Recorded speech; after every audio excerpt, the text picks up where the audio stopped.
यहाँ पर दशमलव पद्धति ये पढ़े तो ये डेसिमल सिस्टम भी पढ़ लेते हैं।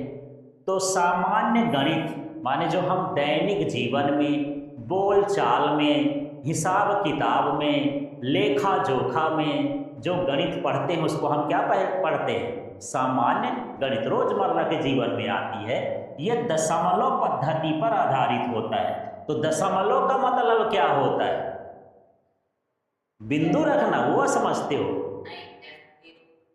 जिसमें 10 अंक हो, जिसका आधार कितना हो? 10 हो, उसको हम क्या बोलते हैं? दशमलव। क्या बोलते हैं? दशमलव। ठीक है। तो ये किस दशमलव पद्धति पर आधारित होता है? इसका आधार कितना होता है? 10। इसमें अंक कितने होते हैं?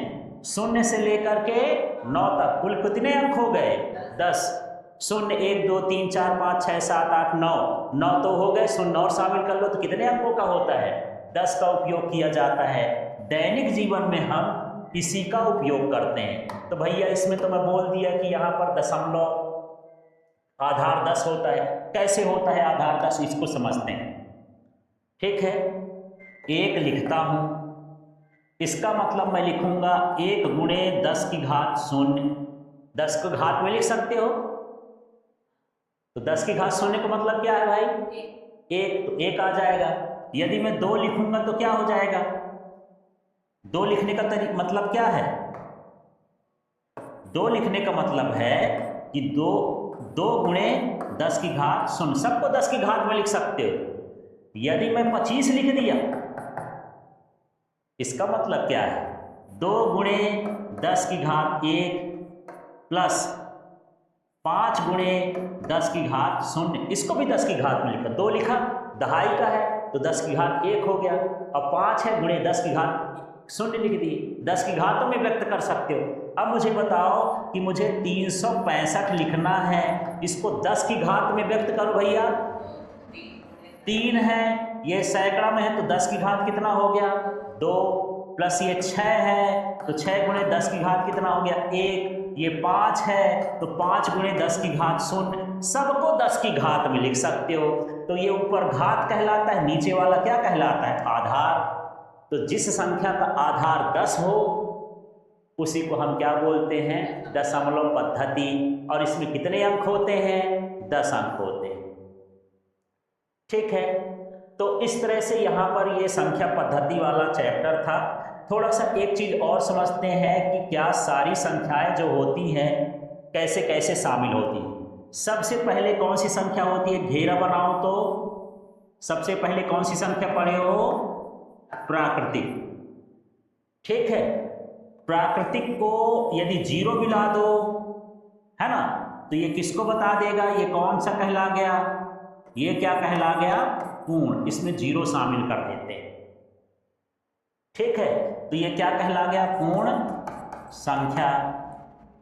तो कहना चाहिए कि सभी पूर्ण संख्याएं प्राकृतिक संख्या होती है। क्या? और सभी प्राकृतिक संख्याएं पूर्ण संख्या नहीं होती है ना। जैसे 0 को छोड़ देंगे। अब इसके बाद यहां पर अगला, अब प्राकृतिक के बाद क्या है बताओ? है ना, ये वाला क्या है? पूर्णांक। इसमें जो है प्लस वाला भी शामिल करो, माइनस वाला भी शामिल करो, 0 वाला भी शामिल करो, तो ये क्या बन जाएगा? पूर्णांक। पूर्णांक के भीतर पूर्ण संख्या भी कहला जाएगी, प्राकृतिक संख्या भी कहला जाएगी। समझ में आ गया? अब यदि मैं एक घेरा और बनाऊं तो ये घेरा किसका कहलाएगा? परिमेय संख्या। ठीक है।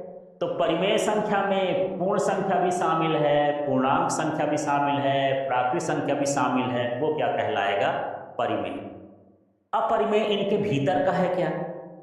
अपरिमेय अलग है। ये क्या कहलाया? अपरिमेय। ठीक है। समझ में आ गया?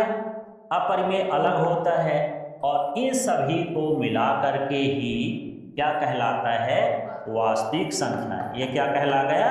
वास्तविक संख्या। समझ में आ गया? तो ये वेन ग्राफ कहलाता है। ये प्राकृतिक संख्या प्राकृतिक संख्या में शून्य शामिल कर लो, पूर्णांक संख्या, फिर पूर्णांक संख्या में धन ऋण भी शामिल कर लो तो पूर्णांक संख्या हो गया।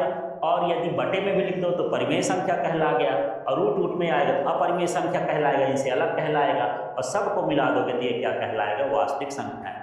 तो इसी तरह की लाइव क्लास के लिए आप जो है एक नया मैंने चैनल चालू कर दिया है यूट्यूब का, सिर्फ कंपटीशन के लिए और कुछ क्लासेस के लिए, LKLW, उसमें इस लिंक को मैं डालूंगा, तो आप इसे देखिए, अपने साथियों को शेयर करिए और इसी तरह से कंपटीशन से जुड़े रहिए। इसमें आपको जीके का, मैथ्स का और रीजनिंग का कुछ चीज़ें बताया जाएगा।